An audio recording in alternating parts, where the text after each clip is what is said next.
Bonjour tout le monde, bonjour, bonjour, bonjour. Comme d'habitude, eh bien, nous sommes en mosaïque pendant que Zoom fait des modifications, voilà. Donc, nous continuons notre lecture du chapitre 7, les dons du royaume. Et nous nous étions arrêtés à la page 128, la section 4, et on va lire maintenant la section 5, guérison et inchangeabilité de l'esprit. Tout un programme. Allez, c'est parti. Le corps n'est rien de plus qu'un cadre pour le développement des aptitudes, ce qui est tout à fait à part de l'usage qui en est fait. Ça, c'est une décision. Les effets de la décision de l'ego à cet égard sont tellement apparents qu'il n'est pas besoin d'élaborer. Mais la décision du Saint-Esprit de n'utiliser le corps que pour la communication est si étroitement liée à la guérison qu'il est besoin de clarifier. Manifestement, le guérisseur non guéri ne comprend pas sa propre vocation. Seuls les esprits communiquent.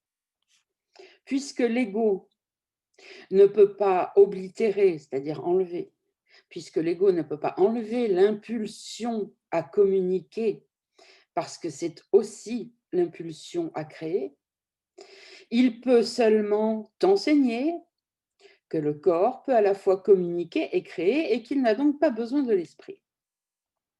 Ainsi, l'ego essaye de t'enseigner que le corps peut agir comme l'esprit et par conséquent qu'il se suffit à lui-même.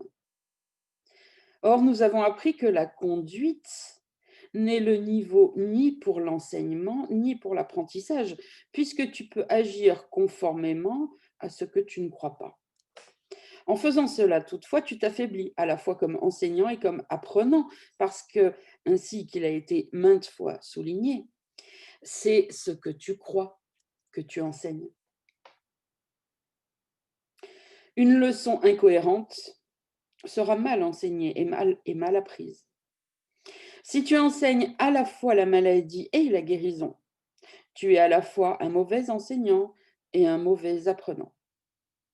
Guérir est la seule aptitude que chacun puisse et doive développer s'il veut guérir. La guérison est la forme de communication du Saint-Esprit en ce monde, et c'est la seule qu'il accepte.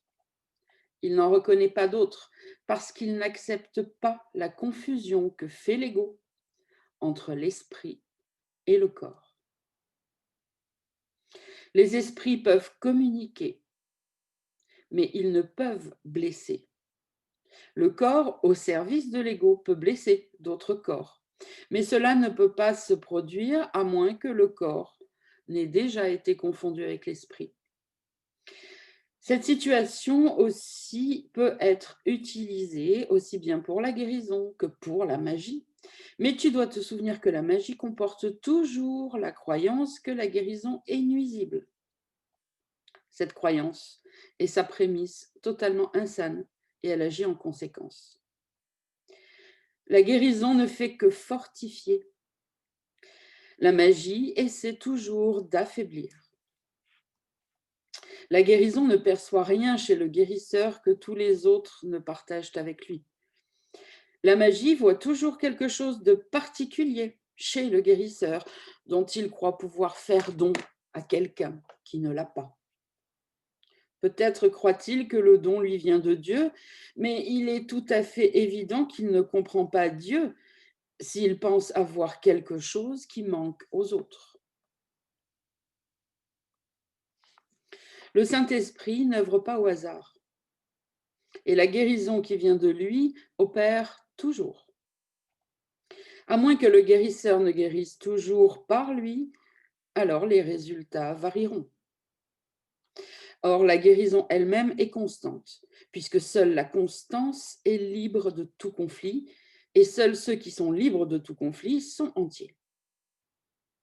En acceptant des exceptions, et en admettant qu'il puisse parfois guérir et parfois non, le guérisseur, manifestement, accepte l'inconstance.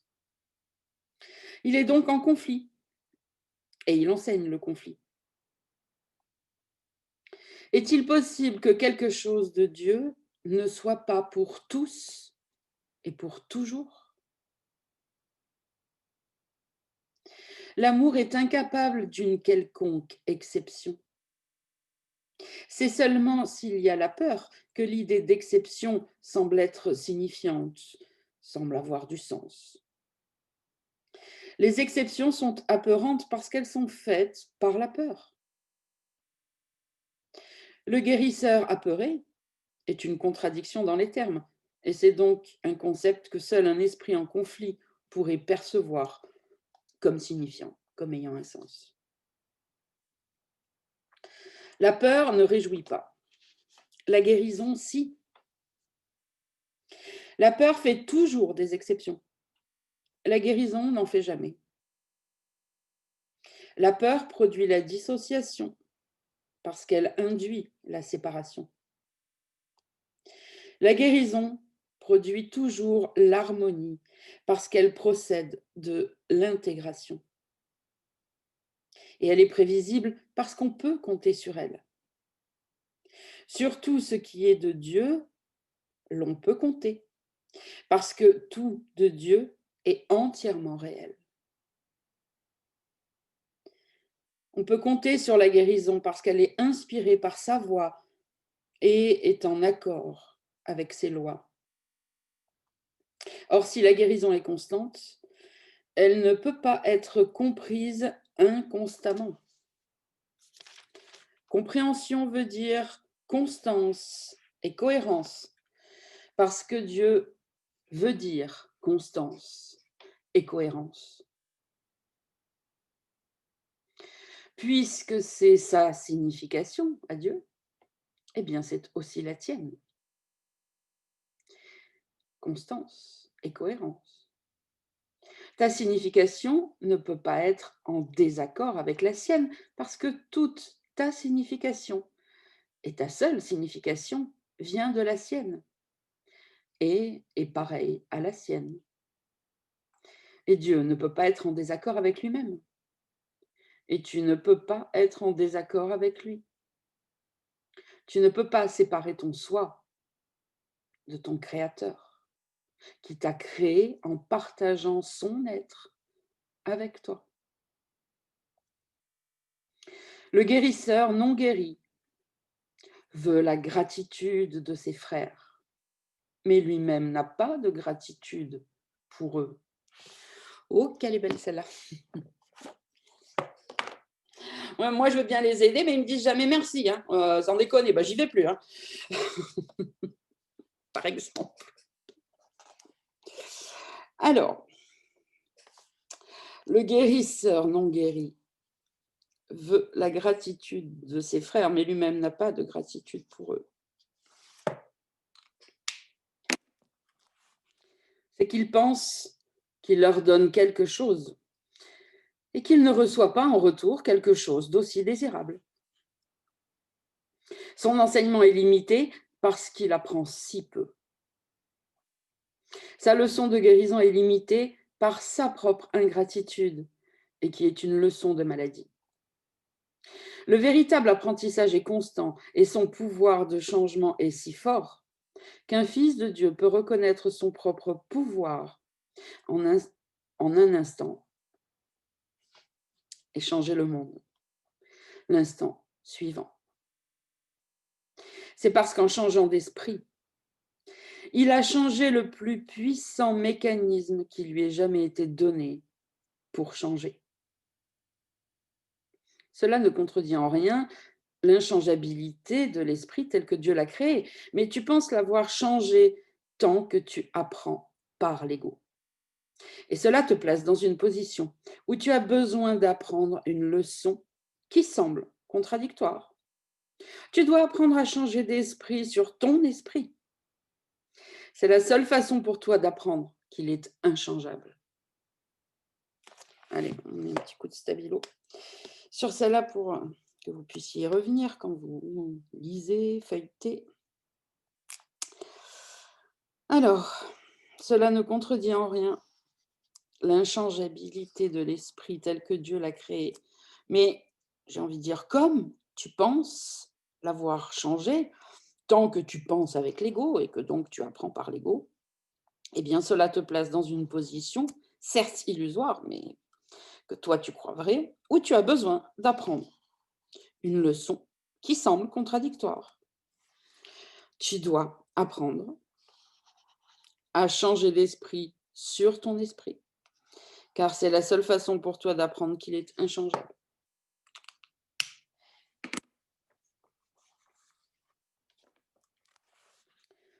Quand tu guéris, eh bien c'est exactement ce que tu apprends. Tu reconnais l'esprit inchangeable en ton frère en te rendant compte qu'il n'aurait pas pu changer d'esprit. C'est ainsi que tu perçois le Saint-Esprit en lui. Il n'y a que le Saint-Esprit en lui qui ne change jamais d'esprit. Il pense peut-être lui-même qu'il peut le faire, sinon il ne se percevrait pas comme malade. Par conséquent, il ne connaît pas ce qu'est son soi. Si tu ne vois que l'inchangeable en lui, tu ne l'as pas réellement changé. Mais en changeant d'esprit sur le sien pour lui, tu l'aides à défaire le changement que son ego pense avoir fait en lui. Là, c'est là aussi. En changeant d'esprit sur le sien pour lui, tu l'aides à défaire le changement que son ego pense avoir fait en lui. Une grande leçon, ça.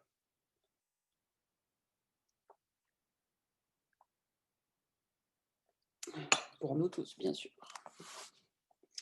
De même que tu peux entendre deux voix, de même, tu peux voir de deux façons.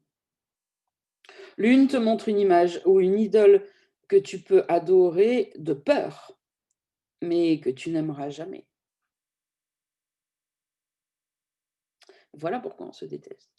Parce qu'il faut bien en être conscient. Évidemment. On est à genoux devant l'ego en tremblant de peur. Mais on déteste ça. Et comme on croit être lui, on se déteste. C'est un exercice que j'avais donné il y a alors des premières lectures peut-être, et qui me revient là, merci, que je vous invite à faire. Vous verrez que si vous avez des doutes là-dessus, parce qu'évidemment, votre mental de surface peut-être dit non, pas de problème, tout va bien. Mais essayez de vous regarder dans le miroir et de vous dire « je t'aime » dans les yeux. Et pas vite fait en 2 secondes. De le répéter 2-3 fois pendant 5 minutes, régulièrement, 2 fois par jour, ou 3 en allant vous brosser les dents, ou vous raser pour les messieurs, ou vous coiffer, enfin peu importe. Mais en général, on va se laver les dents matin et soir minimum, voire une 3e fois, en général devant un miroir. Bah voilà, prenez 5 minutes de plus en vous brossant les dents, même si vous voulez. Regardez-vous dans les yeux et dites-vous: «Je t'aime, tu es parfait, tu viens de Dieu, ta réalité est sainte». Ouais, des choses comme ça. Vous allez voir comme ça va coincer.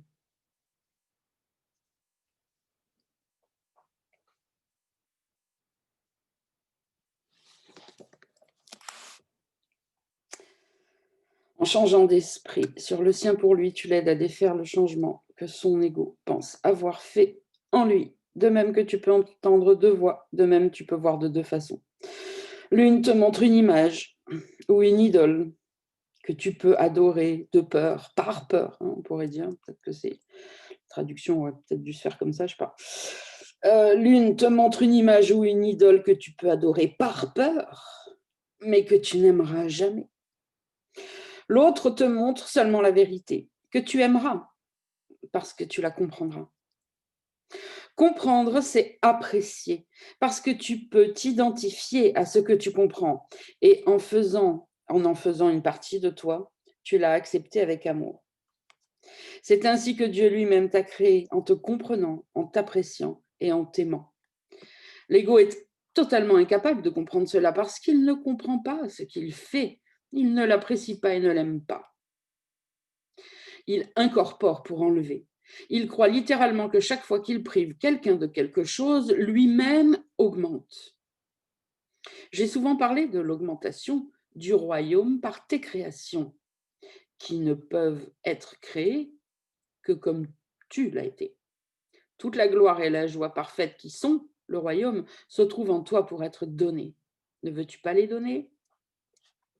Bon, j'ai été au bout du paragraphe pour voir ce qu'il contenait, mais je vais revenir un peu en arrière et je vais vous expliquer une chose, bon, qui l'expliquera peut-être après d'ailleurs, mais comprendre, phrase 4, paragraphe 9. Comprendre, c'est apprécier, parce que tu peux t'identifier à ce que tu comprends. Et en faisant, j'arriverai pas, en faisant une partie de toi, tu l'as accepté avec amour. Regardez. De même que tu peux entendre deux voix, tu peux voir de deux façons. L'on te montre une image ou une idole que tu peux adorer par peur, mais que tu n'aimeras jamais. L'autre te montre seulement la vérité que tu aimeras parce que tu la comprendras. Comprendre, c'est apprécier. Ok ? À votre avis, pourquoi l'ego, dans votre pensée intelligente, si intelligente, vous demande d'analyser les choses pour essayer de les comprendre? Parce que comprendre, c'est apprécier, et apprécier, c'est aimer. Voilà le joli stratagème qu'il a trouvé pour que vous fassiez semblant de l'aimer, parce que votre vrai soi ne pourra pas, jamais, comme ça a été dit plus haut. Mais si vous comprenez, et d'ailleurs, remarquez ce qu'il nous dit, hein, c'est toujours ça. On n'aime pas les personnes qu'on ne comprend pas. D'ailleurs, en général, quand on est en bise-bise avec quelqu'un, c'est une des premières choses qu'on dit. Putain, mais je ne la comprends pas, quoi. Je ne comprends pas comment elle peut parler comme ça, je ne comprends pas pourquoi elle agit comme ça, je ne comprends pas. Et par contre, d'ailleurs, qu'est-ce qu'on cherche dans les relations amoureuses? On cherche une personne qui nous comprend, avec qui on va être d'accord, qui nous comprend. Et là, on l'aime. Et la personne, si elle est dans la même situation, elle va nous aimer aussi. Parce qu'en fait, c'est soi qu'on aime. Si je veux que tu me comprennes, c'est parce que, et que je t'aime pour ça, en fait, c'est moi que j'aime à travers toi. Comprendre, c'est apprécier. Mettez-vous-le en jaune. Il va le redire, hein, de toute façon, plus loin. Mais comprendre, c'est apprécier. Mettez-vous-le là en jaune. Collez-vous-le en gros, en fond d'écran, machin, là. Parce que je vous assure que vous aurez moins la tentation de continuer, comme vous le faites tout le temps, à vouloir comprendre, analyser, quand vous comprendrez justement le mécanisme qui est en dessous, le piège que c'est.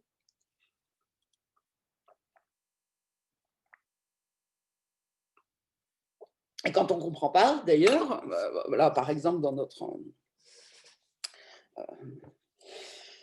l'enseignement, dans notre communauté, dans les groupes où on discute, où on avance, machin, au bout d'un moment, quand vraiment on ne comprend pas, c'est là que vous vous mettez à pleurer. « Je ne comprends pas.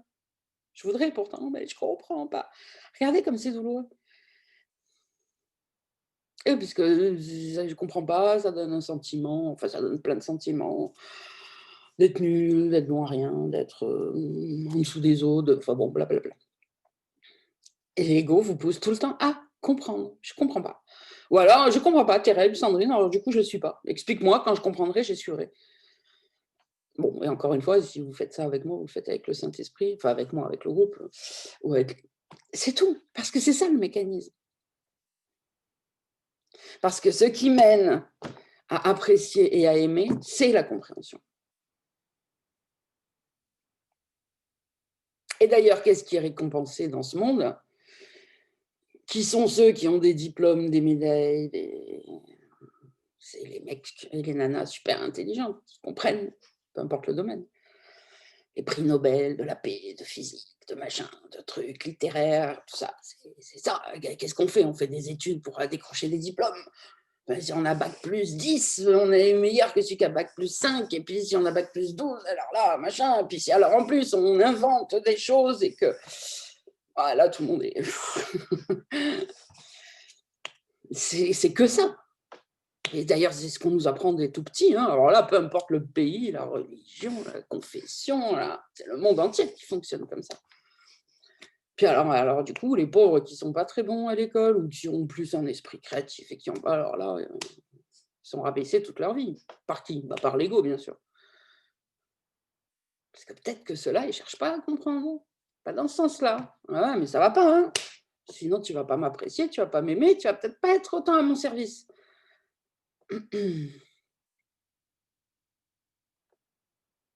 C'est une clé, ça. Coucou maman, je l'ai vu passer. C'est une clé hyper importante. Vous l'aviez peut-être pas capté parce que, a priori, pour vous tous, vous l'avez déjà lu. On l'a déjà lu, relu, relu, relu. Mais c'est une clé. Gravez, tatouez-vous-le, gravez-le en lettres d'or. Parce que c'est pas anodin de vouloir comprendre mentalement les choses. Et d'attendre que ça. Bah, j'ai pas compris. Tant que j'ai pas compris, bah, je pourrais pas avancer. Un jour, alors je vais continuer à lire, à faire des week-ends d'éveil, des machins, des retraites, des pitues, pour comprendre. Hein. C'est le jour où j'aurai compris. Bah, le jour où tu auras compris, tu seras encore plus enfoncé avec l'ego. Parce que c'est ce qui veut, te pousse à ça. Quand on comprend quelque chose, on l'aime. Même un objet, on est content, on a compris. On l'aime. Oh, mon petit téléphone. Oh, je t'adore. Oh, j'ai compris comment tu fonctionnes, t'es génial. Non, mais c'est vrai, regardez-le avec n'importe quoi. Ça ne marche pas qu'avec les êtres humains, ça marche avec tout. Un système informatique, hein, enfin n'importe quoi, j'en sais rien. Hein. Ça y est, on l'aime, on est content, on l'apprécie. Puis en plus, on a envie de le transmettre après, de le partager. Donc, comprendre, c'est apprécier. Parce que tu peux t'identifier à ce que tu comprends. Voilà. Parce que tu peux t'identifier. Oui, on ne va pas stabiloter jusqu'au bout. Comprendre, c'est apprécier parce que tu peux t'identifier à ce que tu comprends. Et en faisant une partie de toi, tu l'as accepté avec amour. C'est ainsi que Dieu lui-même t'a créé, en te comprenant, en t'appréciant et en t'aimant. L'ego est totalement incapable de comprendre cela parce qu'il ne comprend pas ce qu'il fait, il ne l'apprécie pas et ne l'aime pas. Il incorpore pour enlever, il croit littéralement que chaque fois qu'il prive quelqu'un de quelque chose, eh bien lui-même augmente.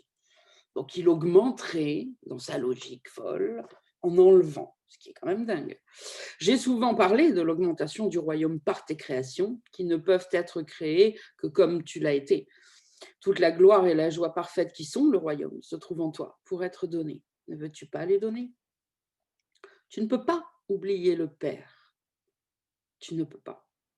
Parce que je suis avec toi et je ne peux pas l'oublier. M'oublier moi, c'est t'oublier toi-même et oublier celui qui t'a créé. Nos frères sont oublieux.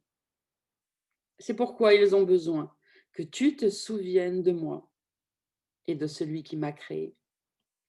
Par ce souvenir, tu peux changer leur esprit sur eux-mêmes, comme je peux changer le tien. Ton esprit est une lumière si puissante que tu peux regarder dans leur esprit et les éclairer comme je peux éclairer le tien. Je ne veux pas partager mon corps dans la communion, parce que cela est ne rien partager. Est-ce que j'essaierai de partager une illusion avec les enfants très saints d'un très saint Père? Or, je veux partager mon esprit avec toi, parce que nous sommes d'un seul esprit, et cet esprit est le nôtre. Ne vois que cet esprit partout, parce que cela seul est partout et en tout. Il est tout parce qu'il englobe toute chose en lui. Béni sois-tu de ne percevoir que cela, parce que tu ne perçois que ce qui est vrai.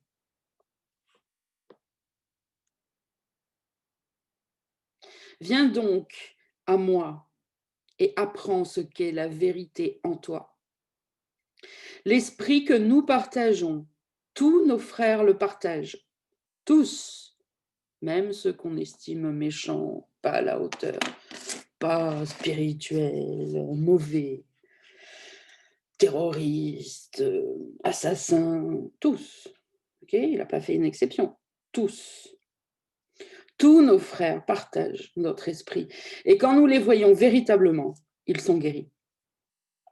Laisse ton esprit luire avec le mien sur leurs esprits. Et par notre gratitude envers eux, les rendre conscients de la lumière en eux. En retour, cette lumière luira sur toi et sur la filialité tout entière, parce que c'est le don qu'il convient pour toi d'offrir à Dieu. Il l'acceptera et le donnera à la filialité parce qu'il est acceptable pour lui et donc pour ses fils. C'est la véritable communion avec le Saint-Esprit qui voit l'autel de Dieu en chacun, te le fait apprécier et ainsi t'appelle à aimer Dieu et sa création. Tu ne peux apprécier la filialité que ne faisant qu'un. Cela fait partie de la loi de la création et donc cela gouverne toute pensée.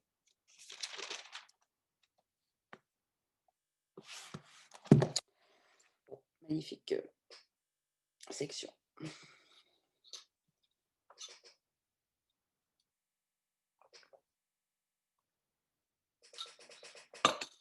On continue. Section 6. De la vigilance à la paix. Bien que tu ne puisses aimer la filialité que ne faisant qu'un, tu peux l'apercevoir comme fragmentée. Il est impossible toutefois de voir quelque chose dans l'une de ses parties sans l'attribuer au tout. C'est pourquoi l'attaque n'est jamais distincte et pourquoi il faut y renoncer entièrement. Si tu n'y renonces pas entièrement, tu n'y renonces pas du tout. La peur et l'amour font ou créent, selon que l'ego ou le Saint-Esprit les engendre ou les inspire. Mais ils retournent à l'esprit du penseur et ils affectent toute sa perception. Cela inclut sa conception de Dieu, de ses créations et des siennes. Il n'appréciera aucun d'eux s'il les regarde peureusement. Il les appréciera tous s'il les regarde avec amour. L'esprit qui accepte l'attaque ne peut pas aimer. C'est qu'il croit pouvoir détruire l'amour. Par conséquent, il ne comprend pas ce qu'est l'amour. S'il ne comprend pas ce qu'est l'amour, il ne peut pas se percevoir lui-même comme aimant. Cela fait perdre conscience de l'être, induit un sentiment d'irréalité et en résulte une confusion extrême. Ta pensée a fait cela à cause de son pouvoir. Mais ta pensée peut aussi t'en sauver parce que ce n'est pas toi qui as fait son pouvoir. Si tu ne crois pas pouvoir le faire, tu as nié le pouvoir de ta pensée et l'as ainsi rendue impuissante dans ta croyance.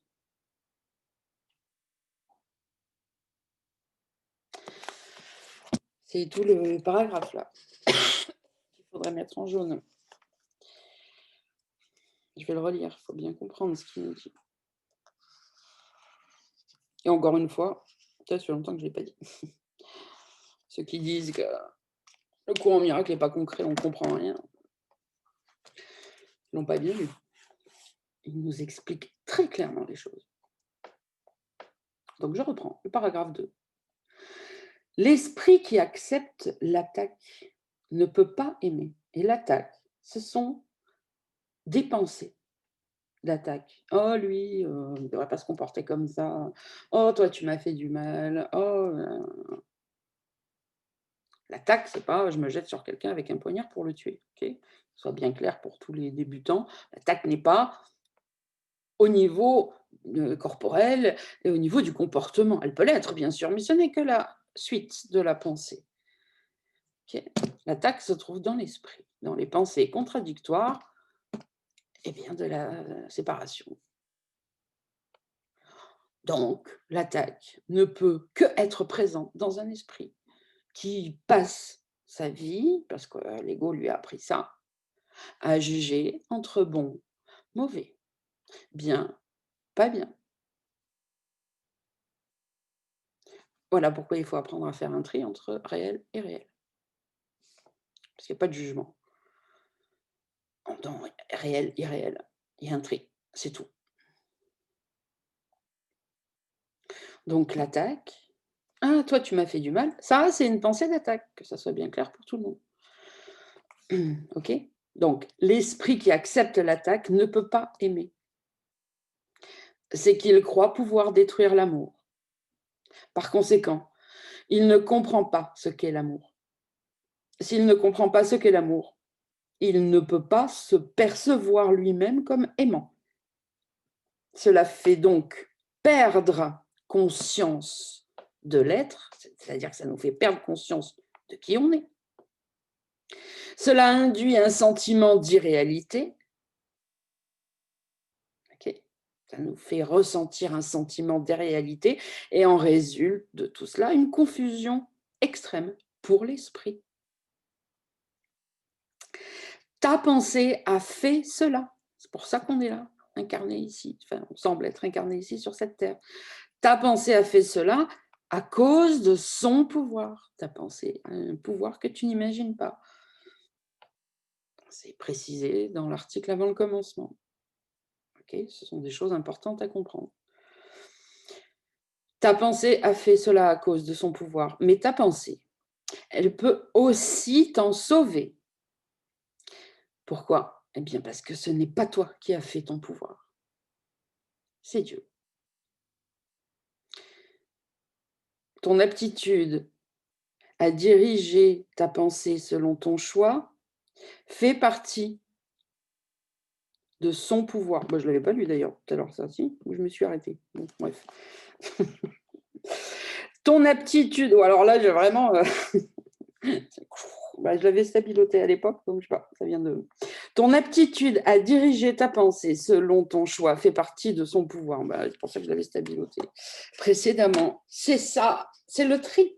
C'est la pratique dont il est question. C'est la phrase qui résume tout ce qu'on fait sur le groupe et dont vous doutez, bah, beaucoup au début, de moins en moins, puis des fois un peu plus et puis ton aptitude à diriger ta pensée selon ton choix fait partie de ton pouvoir. Ne vous mentez plus en vous disant que vous ne pouvez pas. Vous pouvez. Après, vous avez peut-être pas envie, vous avez peut-être plein d'autres raisons, mais on veut. Et quand on veut, on peut. Est-ce qu'on le veut vraiment?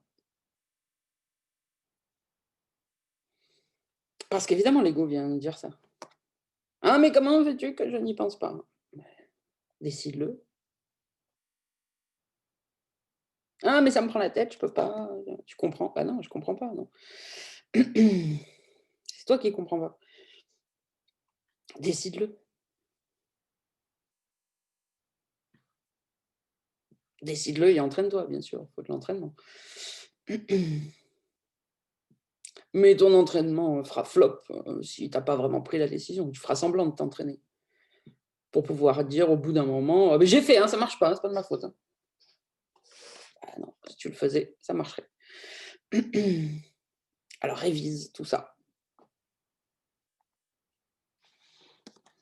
Ta pensée a fait cela, tout ce qu'il nous a dit, c'est-à-dire perdre conscience de l'être, induire un sentiment d'irréalité et donc obtenir quoi comme résultat? Une confusion extrême.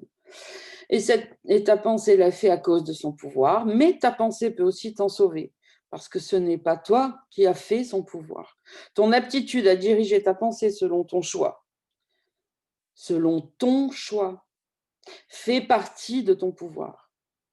Si tu ne crois pas pouvoir le faire, Alors, ben voilà, c'est ça, en fait. Ce qu'on pense, puisque l'ego nous met cette pensée dans la tête. Et qu'on croit que c'est notre pensée, hein, parce qu'on ne se dit pas, il y a un ego dans ma tête qui pense. Nous, on dit non, c'est moi qui pense. Je te dis ce que je pense, ok? C'est bien ça le problème. C'est pour ça qu'on parle d'identification. Ce sont vos pensées. D'ailleurs, c'est pour ça que quand je remets en question certaines de vos pensées dans nos dialogues, vous vous sentez agressé. Parce que c'est vous qui pensez ça. Ok, ça aussi, il faut l'intégrer. Petit à petit, c'est un processus, mais enfin.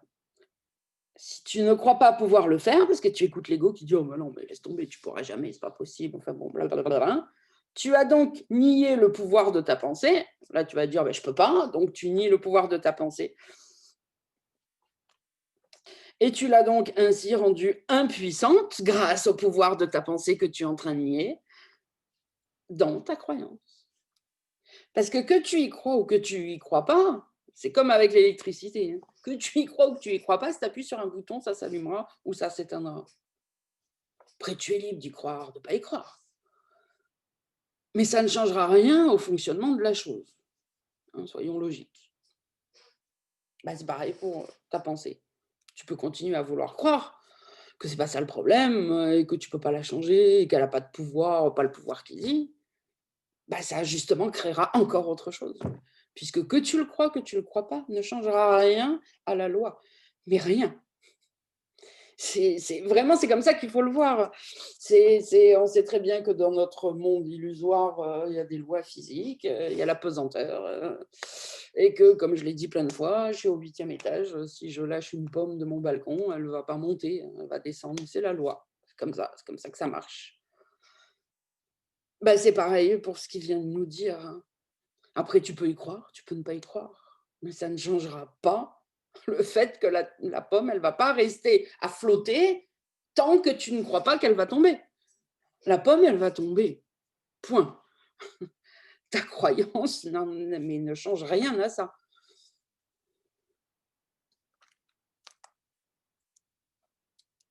La loi fonctionne. Ta croyance ne change rien à ça. La loi fonctionne. Donc, ton esprit est puissant.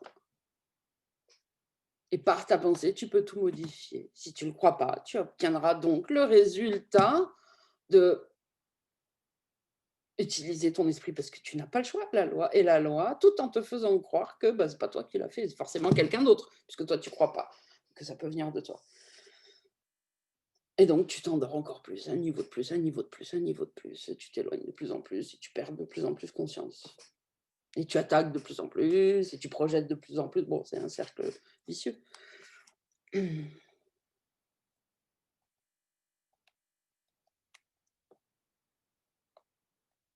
Ton aptitude à diriger ta pensée selon ton choix fait partie de ton pouvoir.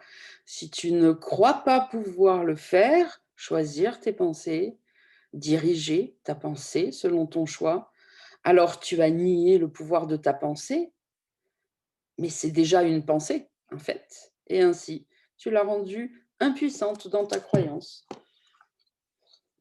Mais tu n'as pas pu changer sa puissance, parce que personne ne peut toucher à ça. C'est la loi de Dieu.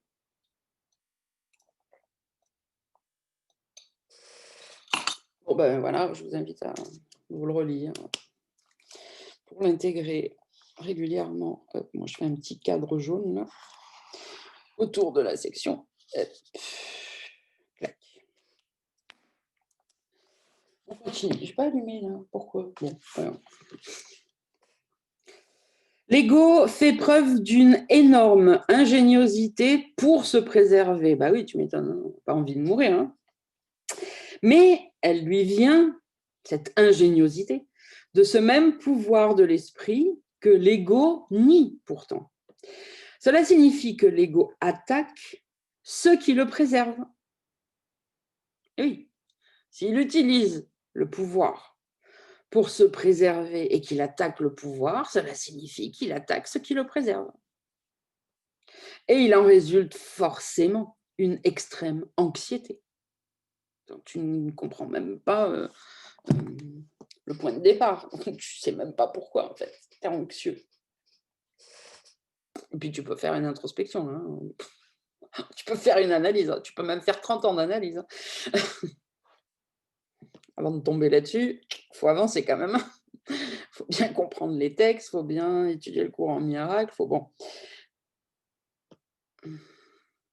Voilà, c'est la folie du système de l'ego.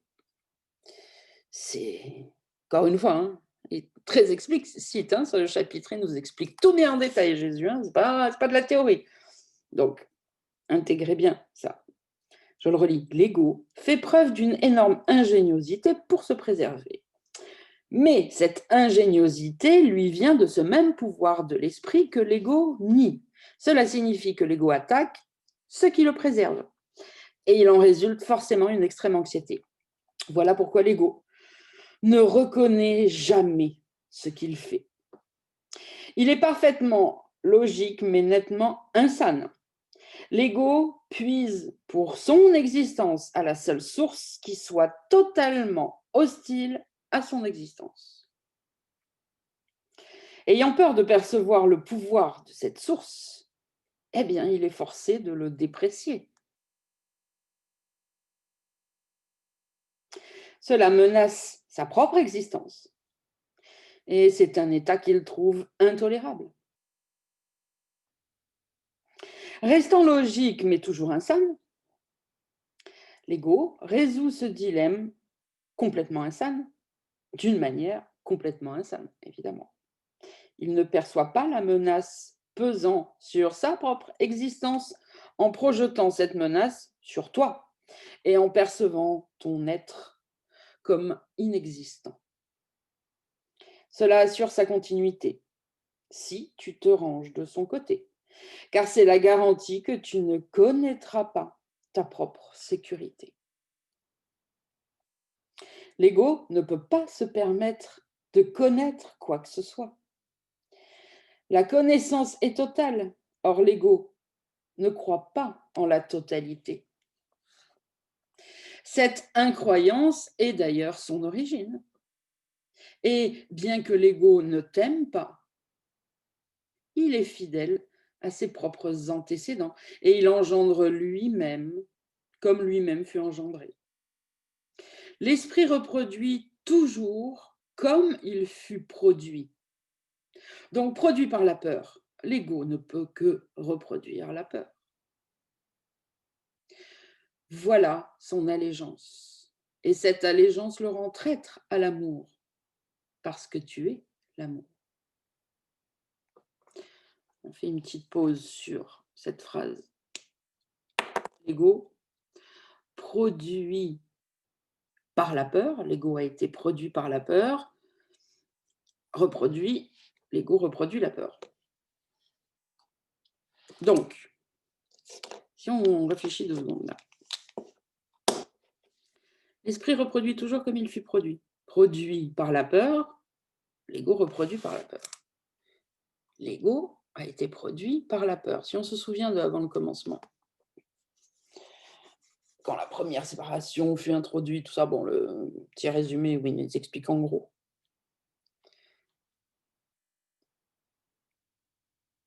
C'est-à-dire que au départ, on est au paradis, en Dieu, au royaume, tout va bien, le Christ, tout ça, parfait. Puis à un moment donné, blablabla, ça commence, la folie dévient. Moins que le paradis, c'est forcément la peur. Plus, il ne peut pas y avoir, puisque c'est le paradis, on est d'accord. Si on est logique et qu'on regarde la définition du mot qu'on emploie. Hein. Le paradis, c'est le top, il n'y a rien au-dessus. Okay, donc l'ego vient forcément d'en dessous. Une pensée inférieure à ça, qui ne peut que produire de la peur, puisque c'est moins que la perfection. Donc, est-ce que vous voyez le parallèle avec ce que vous vivez au quotidien? Quand je vous dis stopper le bavardage mental, et ce n'est pas que des paroles, le bavardage mental, ce sont vos émotions, etc. Dès que vous cédez à la peur, vous engendrez encore de l'ego, de l'ego, de l'ego. C'est la production de l'ego, la peur. C'est le point de départ. Produit par la peur, l'ego reproduit la peur. À chaque fois que vous cédez à la peur, Ou que vous la mettez sous tapis, hein, en faisant croire que vous n'avez pas peur, mais c'est bien parce que vous avez peur que vous la mettez sous le tapis. Rien ne peut en sortir.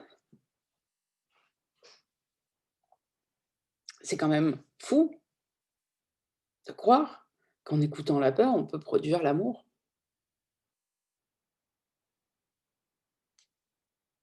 Bon, et là, je parle que du sentiment réel de peur.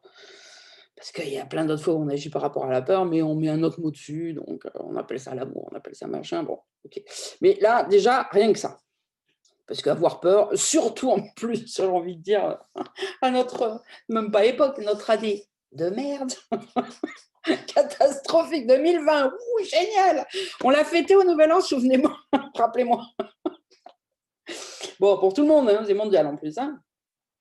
Donc forcément, ce sont des conditions propices à de la peur, que les gens ressentent plus que précédemment, même si de toute façon la peur est ressentie. Mais là, bon, là, il y a toutes les... C'est au taquet, quoi. Hein, ça, plus terrorisme, plus la pandémie, plus machin, plus l'économie qui s'effondre, plus... Enfin bon, là, celui qui me dit qu'il n'a pas eu peur une seule fois cette année, c'est un menteur. Hein. Bon. Donc, déjà, juste se concentrer là-dessus. D'essayer de le comprendre. Okay. L'ego est un effet de la peur. Si on arrête, donc dans l'autre sens, si on arrête d'avoir peur, si dès que la peur arrive, on la trie, il n'y a plus d'ego. Il disparaît. Il n'est que le produit, et on le reproduit à chaque fois en fait. Puisque la seule réalité, c'est l'amour, et que c'est une illusion. Donc dans ces moments-là, il n'y a plus d'ego. Alors je ne dis pas définitivement, évidemment, hein. Moi, c'est pas tourner le truc, mais là, dans la situation qui produit de la peur, si vous refusez de croire en la peur, c'est-à-dire la pratique, hein, de la trier, de ne pas aller là-dedans, évidemment après de la pardonner, de la donner, hein, vous ne produisez pas d'ego. La situation ne peut que se résoudre, dans le sens être guéri. Par contre, dès que vous mettez le bout d'ongle, vous allez vous faire prendre le doigt et le poignet, machin. Et bien sûr que tout peut toujours tout être guéri à n'importe quel moment, mais évidemment, c'est de plus en plus douloureux, ça dure, ça prend du temps. Donc, si on arrive à avoir cette conscience-là, parce que le but c'est ça, hein, pas de vous faire la morale, hein, moi aussi, hein, des fois, je reçois et je ressens la peur, évidemment, ça n'a plus rien à voir avec avant. Ça reste très ponctuel, mais justement, c'est ponctuel, mais quand ça vient, putain, ça vient. C'est bon. Si on ne fait pas un tri tout de suite, si on n'est pas vigilant, c'est terminé. Et à ce moment-là, quand la peur arrive, vous tente, vous ne pensez pas à ça. Là, aujourd'hui, oui, d'accord, tout le monde est assis, machin, très bien. Mais dans 15 jours, quand il va se passer un truc, hein, vous n'allez pas vous en souvenir d'avoir lu ça. Ouais, aujourd'hui, vous dites, je m'en souviendrai. Vous savez très bien que ce n'est pas vrai, ça reste de la théorie.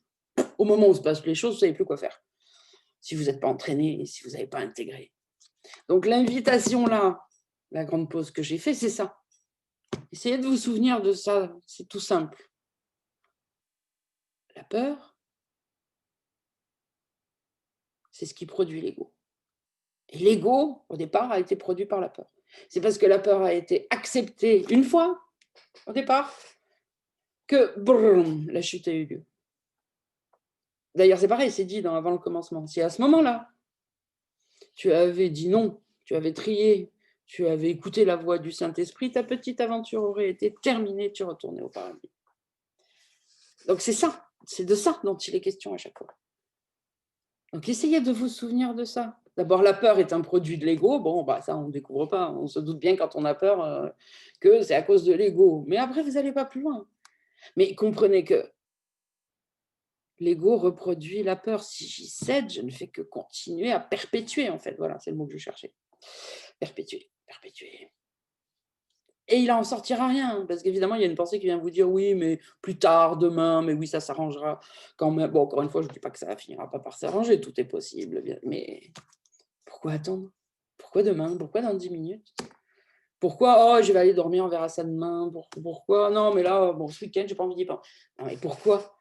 Ça aussi, demandez-vous. Vous pensez qu'ils vous disent que vous êtes tellement intelligent, que vous analysez, que vous comprenez. Alors servez-vous-en. Pourquoi demain il y aura quoi demain? Il y a quoi dans 1 heure? C'est quoi qui sera mieux? À moins qu'effectivement vous soyez plié de douleur ou en pleurs et que techniquement vous soyez HS, bon là d'accord, il faut attendre de se remonter un petit peu. Si c'est un truc qui vous poignarde, genre on vient vous annoncer que toute votre famille est morte dans un crash d'avion, bon d'accord. Là, c'est sûr qu'il faut attendre un peu, là, machin. Et c'est pas de ça dont je vous parle, on est d'accord. Je parle de toutes les peurs, là. Oh, j'ai manqué d'argent. Oh, mais là, je sais pas. Oh, mais là, machin. Pourquoi attendre? Qu'est-ce qu'il y a plus tard? Plus on attend, plus ça sera difficile. On le sait avec l'expérience en plus. Mais c'est à ce moment-là qu'il faut s'en souvenir. Donc, essayez d'intégrer cette phrase qui est merveilleuse. Voilà. L'esprit reproduit toujours comme il fut produit par la peur. L'ego reproduit la peur. L'ego est un produit de la peur. Vous pouvez même l'intégrer comme ça. Voilà son allégeance. C'est l'allégeance à la peur. Et cette allégeance le rend traître à l'amour, parce que tu es l'amour. L'amour est ton pouvoir. Et l'ego doit le nier. Il doit aussi nier ce que ce pouvoir te donne, parce qu'il te donne tout. Nul qui a tout ne veut l'ego. Son propre faiseur, donc, ne le veut pas. C'est nous, hein, le faiseur. Hein. Le rejet est donc la seule décision que l'ego pourrait jamais rencontrer. Si l'esprit qui l'a fait se connaissait lui-même. Je la relis celle-là aussi. Le rejet est donc la seule décision que l'ego pourrait jamais rencontrer si l'esprit qui l'a fait se connaissait lui-même. Et s'il reconnaissait n'importe quelle partie de la filialité, il se connaîtrait lui-même. Par conséquent, l'ego s'oppose à tout ce qui est apprécié, à toute reconnaissance, toute perception saine et toute connaissance. Il perçoit leur menace comme une menace totale parce qu'il sent bien que tous les engagements que prend l'esprit sont totaux. Forcé par conséquent de se détacher de toi, il est prêt à s'attacher à n'importe quoi d'autre, mais il n'y a rien d'autre. Toutefois, l'esprit peut inventer des illusions. Et s'il le fait, alors il croira en elles, parce que c'est ainsi qu'il les a faites en croyant en elles. C'est comme ça qu'on fait une illusion, en croyant en elles. On la fabrique. Et le fait qu'on l'ait fabriquée renforce notre croyance qu'elle est réelle, et c'est fini. Sans le Saint-Esprit, on n'en sort plus jamais. Ça se renforce de soi-même.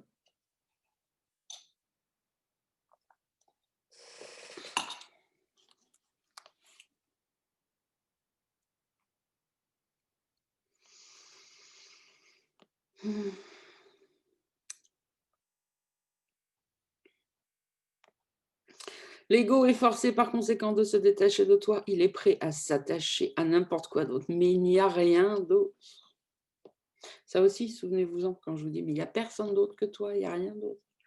Pour que vous commenciez à comprendre que ce sont vos idées qui sont juste propulsées à l'extérieur.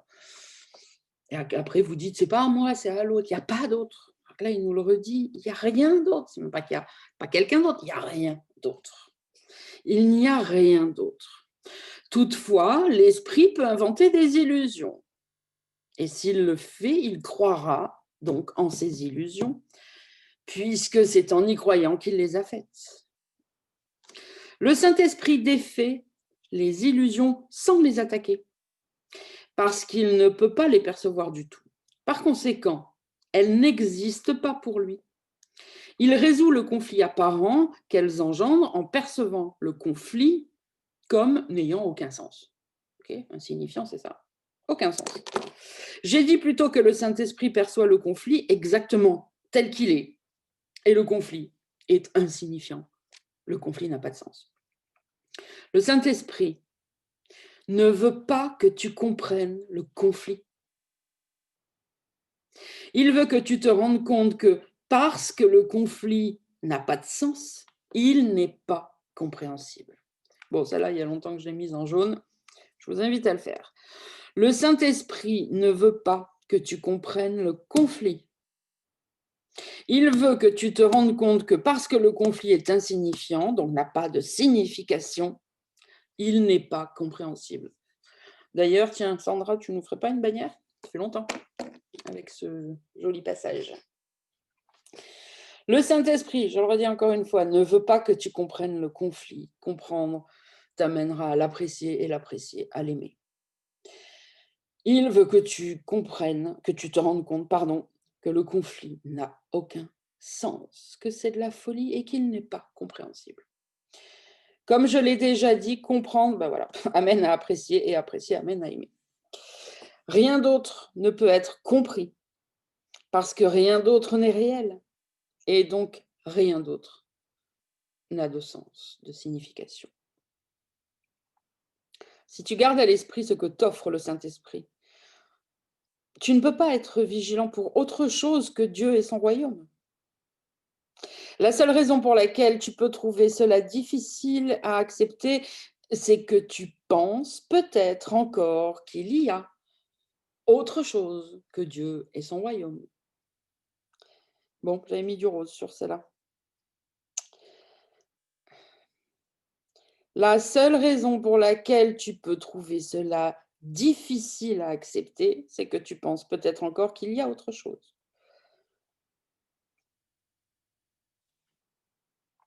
La croyance ne requiert pas de vigilance, à moins qu'elle ne soit en conflit. Si elle l'est, c'est qu'il y a en elle des composantes conflictuelles qui ont mené à un état de guerre. Et la vigilance est donc devenue essentielle. La vigilance n'a pas sa place dans la paix. Elle est nécessaire contre les croyances qui ne sont pas vraies. Et jamais le Saint-Esprit n'y aurait fait appel si tu n'avais pas cru ce qui n'est pas vrai. Mais maintenant qu'on croit ce qui n'est pas vrai, on doit être vigilant pour la vérité. Et tout ce qui n'en est pas, on le trie. Quand tu crois quelque chose, tu l'as rendu vrai pour toi.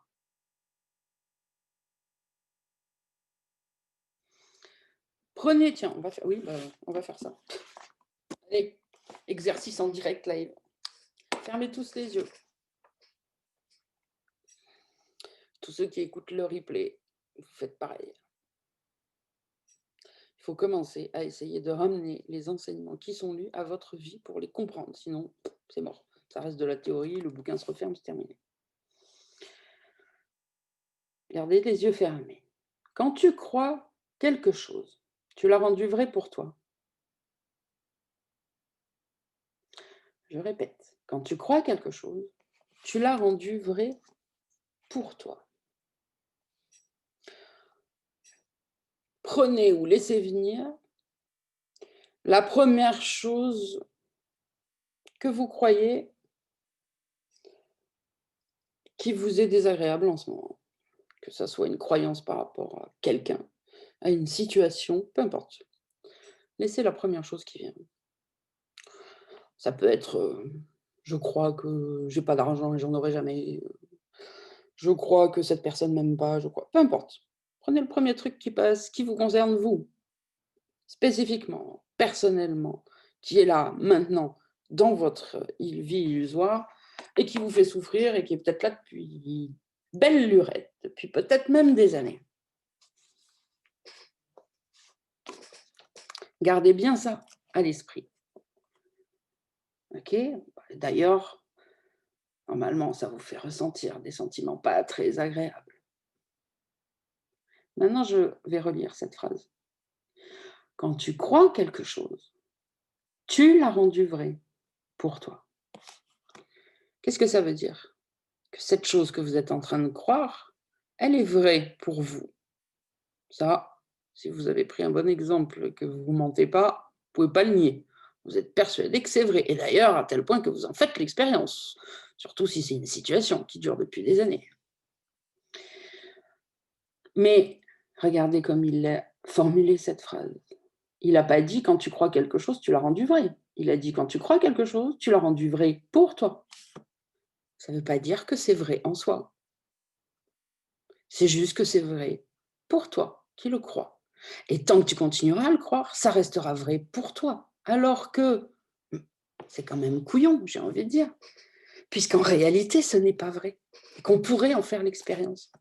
Mais comme on croit que c'est vrai pour moi, et que moi, évidemment, ça c'est l'ego, moi, je suis le centre du monde et c'est mon monde en fait. Et donc, ce que moi je crois, c'est comme ça que ça marche, c'est comme ça que c'est vrai, c'est comme ça que le monde fonctionne. Alors, voilà ce que signifie être emprisonné, grâce à la puissance de son esprit, dans une croyance fausse. Voilà ce que signifie être allongé dans les bras de son Père au paradis, et pourtant faire l'expérience de l'enfer, et ne pas être conscient ni de Dieu, ni du paradis, ni de la corne d'abondance dans laquelle on est allongé, où on a tout, parce que on croit que non. Et ce qu'on croit est vrai pour soi. Et on pleure. Et on ressent de la tristesse. Et de la culpabilité, enfin bon, toutes sortes de sentiments.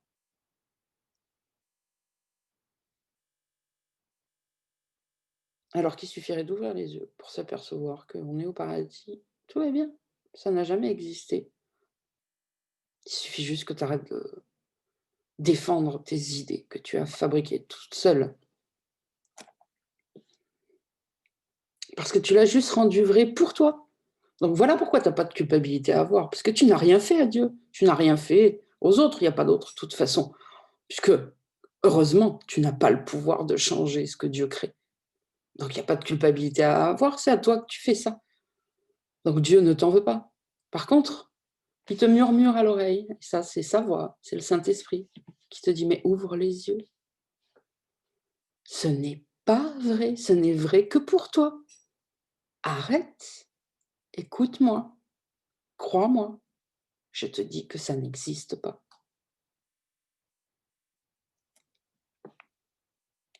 Quand tu crois ce que Dieu ne connaît point, la douleur, la misère, le manque, la haine, la séparation, reste les yeux fermés. Quand tu crois ce que Dieu ne connaît point, eh bien ta pensée semble contredire la sienne, ce qui fait que cela apparaît comme si tu étais en train de l'attaquer. Mais tu ne peux pas l'attaquer. Alors déjà, la culpabilité, vous pouvez la regarder, vous la pardonner et la donner au Saint-Esprit. Parce que, je le répète, bien heureusement, vous ne pouvez pas détruire ce que Dieu a créé parfait. Vous ne pouvez même pas les rafler du bout de l'ongle. C'est impossible, c'est intouchable, inchangeable, et ça restera parfait pour l'éternité. Mais vous pouvez vous faire très mal à vous-même. Parce que on tient à nos idées, à nos croyances. Allez, je le relis encore une fois et on terminera cet exercice. Quand tu crois quelque chose, tu l'as rendu vrai pour toi, entre parenthèses, par ta croyance. Quand tu crois ce que Dieu ne connaît pas, puisque ça n'existe pas, ta pensée semble contredire la sienne. Mais il nous a expliqué la section d'avant que ce n'est pas possible. Ta pensée ne va pas être changée, elle non plus. Donc ce n'est qu'une illusion, ça encore. Ta pensée semble contredire la sienne, ce qui fait que cela apparaît comme si tu étais en train d'attaquer Dieu. Et après, tu te sens coupable, etc., etc. Allez, vous pouvez rouvrir les yeux. Et puis, peut-être prenez note de votre expérience. C'était quoi l'exemple que vous avez pris qui vous concerne? Qu'est-ce que vous croyez en ce moment? Pour vous en souvenir, pour ne pas l'oublier dans un moment. Pour le refaire, peut-être quand vous regarderez le replay, pour ceux qui sont là. Et d'ailleurs, même pour le refaire avec un événement différent, il n'y a pas de problème, on s'en fiche. Mais qui vous concerne. Parce qu'il faut comprendre ce qu'on est en train de lire, il faut l'intégrer dans sa vie. Encore une fois, je le répète, si vous lisez le cours, vous le fermez et que vous retournez vivre votre vie, vous passerez votre vie à lire le cours. C'est tout. Et à ne pas le comprendre et à l'oublier. C'est essentiel de faire ces allers-retours entre ce qui est lu et me dire, tiens, allez, ce qu'il vient de dire, où est-ce que c'est dans mes vies? Allez, je prends un exemple, moi, là. Et c'est comme ça qu'on comprend le cours et qu'on ne l'oublie pas. Et que du coup, on peut commencer à pratiquer de plus en plus. Allez, on continue. J'ai insisté plusieurs fois sur le fait que l'ego croit pouvoir attaquer Dieu. Et il essaie de te persuader que c'est ce que tu as fait. Si l'esprit ne peut pas attaquer, l'ego en arrive très logiquement à la croyance, donc, que tu dois être un corps. Puisqu'il te dit que tu l'as attaqué et que l'esprit ne peut pas attaquer, alors tu dois être autre chose que l'esprit. Tu es un corps. En ne te voyant pas tel que tu es, il peut se voir lui-même tel qu'il veut être. Conscient de sa faiblesse, l'ego veut ton allégeance, mais pas tel que tu es réellement. L'ego veut donc engager ton esprit dans son propre système délirant, parce que, autrement, la lumière de ta compréhension le dissiperait instantanément. J'ai envie de rajouter. Si la vérité est totale, ce qui n'est pas vrai ne peut pas exister. L'engagement envers l'un ou l'autre doit être total, car ils ne peuvent coexister dans ton esprit sans le diviser. S'ils ne peuvent coexister en paix, et si tu veux la paix, tu dois abandonner l'idée de conflit entièrement et pour tout le temps. Oh ben celle-là, jaune.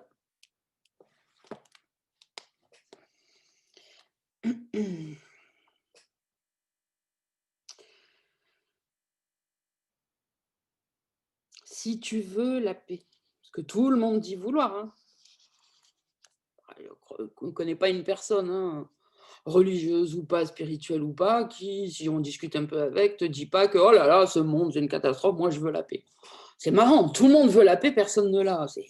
Croyez pas qu'il y a un problème quand même. Et ces gens qui sont si intelligents, ils n'ont pas envie de se poser la question au bout d'un moment. On est nuls alors. Hein. Tout le monde veut la paix, tout le monde a la guerre. C'est vraiment nul. Hein. Ah, mais tout le monde pense que non, c'est la faute de l'autre. Puis lui, il est intelligent. Bah, c'est l'ego, c'est la définition de l'ego, tout simplement. Okay, donc, si tu veux la paix, et encore une fois, je connais personne, enfin, voilà, sauf pour rigoler des fois, ou vraiment, hein, qui va dire, moi, je veux la guerre. Hein. Ou s'il veut la guerre, c'est parce qu'il croit qu'il va avoir la paix après. Donc, tout le monde veut la paix. Ok ? Tu dois abandonner l'idée de conflit entièrement et pour tout le temps. Pas juste là, le temps d'un pardon, et puis après, je reprends ma façon de penser habituelle, je continue à fonctionner comme j'ai toujours fonctionné. Et pas le temps d'un week-end, et puis la semaine prochaine, on verra. Ou le temps d'une retraite, et puis après, quand je rentre, je reprends ma vie. Non, tout le temps.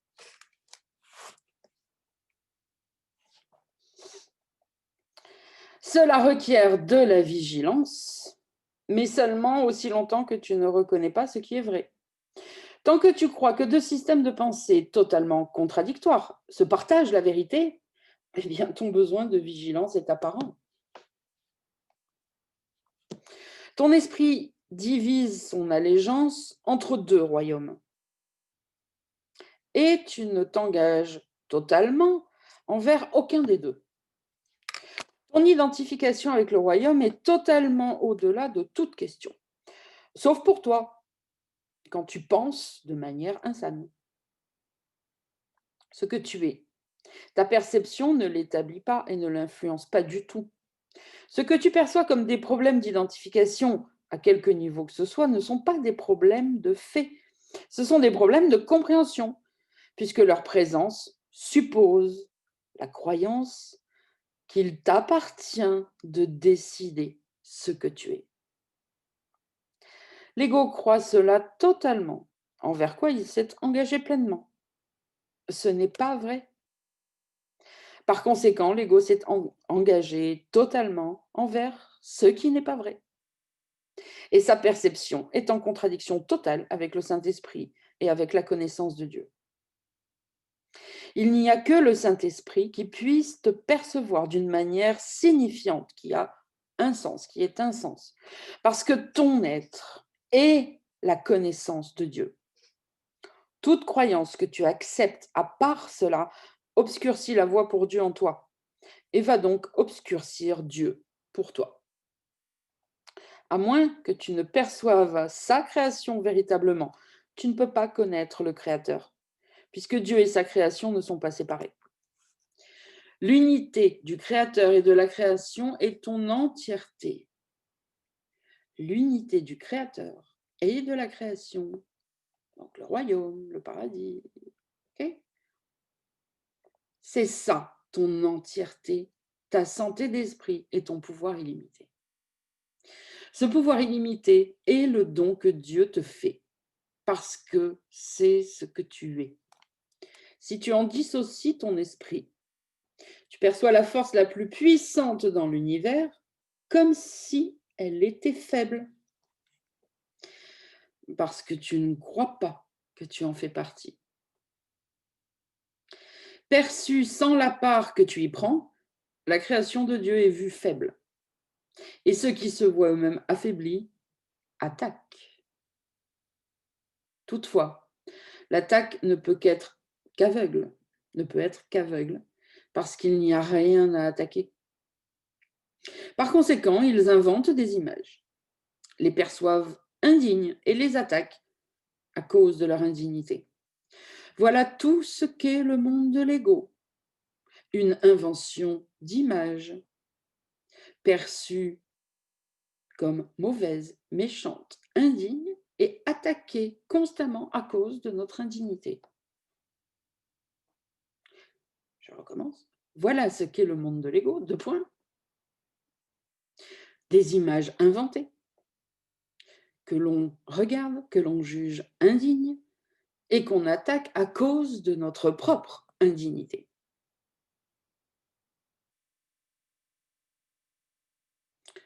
Voilà ce qu'est le monde de l'ego. Rien. Il n'a pas de signification. Il n'existe pas. N'essaie pas de le comprendre, parce que si tu le fais, tu crois qu'il peut être compris et qu'il est donc capable d'être apprécié et aimé. Bon, celle-là, non seulement elle est en jaune depuis que j'ai le cours en miracle, mais en plus, j'en ai fait une image il y a longtemps. C'est un des premiers trucs que j'avais fait à la première lecture. J'avais fait des images que vous connaissez d'ailleurs, qui tournent depuis longtemps. Donc, je vais, si j'oublie, quelqu'un me le rappellera, mais j'irai la chercher.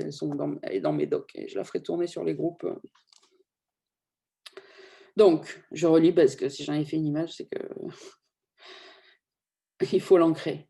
On en a déjà parlé tout à l'heure, mais voilà, c'est encore reformulé d'une manière différente pour ne pas oublier. N'essaye pas de comprendre le monde de l'ego parce que si tu le fais, tu crois qu'il peut être compris et qu'il est donc capable d'être apprécié et aimé. Et c'est bien pour ça qu'après, on entend certaines personnes dire « Oh, mais moi, je l'aime bien, l'ego me fait de la peine, je voudrais le défendre. » C'est bizarre, je sais que c'est fou, mais moi, je ressens quelque chose pour lui. Bah oui, tu crois qu'il est réel.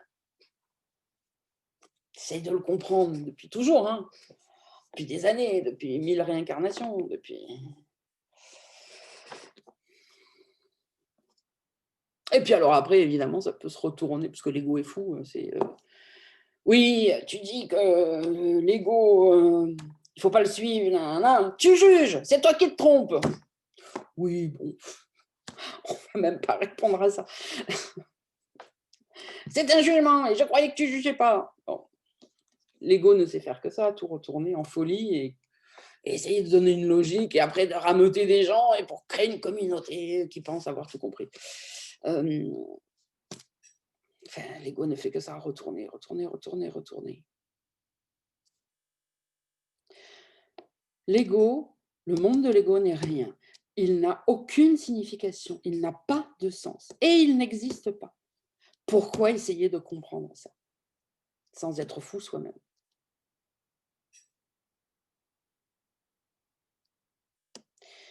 N'essaie pas de le comprendre parce que si tu le fais, tu croiras qu'il peut être compris alors qu'il ne peut pas. Cette phrase est importante. Et qu'il est donc capable d'être apprécié, aimé et voire défendu et protégé, évidemment. Et surtout, cela justifierait son existence, qui ne peut pas être justifiée. Tu ne peux pas rendre l'insignifiant signifiant. Ce ne peut être qu'une tentative insane. Quand tu permets à l'insanité d'entrer dans ton esprit, cela signifie que tu n'as pas jugé la santé d'esprit entièrement désirable. Si tu veux autre chose, tu feras autre chose. Mais parce que c'est autre chose, eh bien cela attaquera ton système de pensée et divisera ton allégeance. Tu ne peux pas créer en cet état divisé. Et tu dois être vigilant contre cet état divisé parce qu'il n'y a que la paix qui puisse étendre et donc créer. Ton esprit divisé bloque l'extension du royaume. Et son extension est ta joie. Donc, quand tu n'étends pas le royaume, tu ne peux pas être heureux, même si l'ego te fait croire que ce monde t'apporte plein de joie. Si tu n'étends pas le royaume, tu ne penses pas avec ton créateur. Donc, tu penses avec l'ego. Parce qu'il n'y a que deux options. Okay? Si tu n'étends pas le royaume, tu ne penses pas avec ton créateur et tu ne crées pas comme il a créé. Dans cet état déprimant, le Saint-Esprit te rappelle doucement que tu es triste parce que tu ne remplis pas ta fonction de co-créateur avec Dieu. Et tu te prives donc toi-même de la joie. Bon, celle-là aussi en jaune. Je me demande si j'en avais fait une image. Bon, on verra, je chercherai. Je crois pas parce que je les connais un peu par cœur. Bon, je sais plus. Sinon, quelqu'un pourrait en faire une. Bon, on en reparlera sur le groupe. Dans cet état déprimant, le Saint-Esprit te rappelle doucement que tu es triste parce que tu ne remplis pas ta fonction de co-créateur avec Dieu et te prive donc ainsi toi-même de la joie. Donc, j'ai le moment de rappeler que notre fonction au ciel vient de nous être donnée. Nous sommes co-créateurs avec Dieu. Et comme on est ici et qu'on n'est plus au ciel, puisque on crée le monde auquel on croit, le ciel existe toujours, mais on n'en a plus conscience, donc on n'y est plus. Notre fonction ici est le pardon. C'est tout. Et le pardon nous ramènera au ciel. Une fois qu'on est au ciel, il n'y a plus besoin de pardon. Il n'y a rien à pardonner. Donc, on pourra redevenir co-créateur avec Dieu.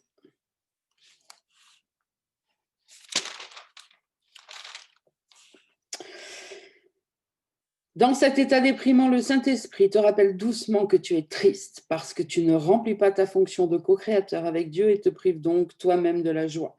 Ce n'est pas le choix de Dieu, mais c'est le tien.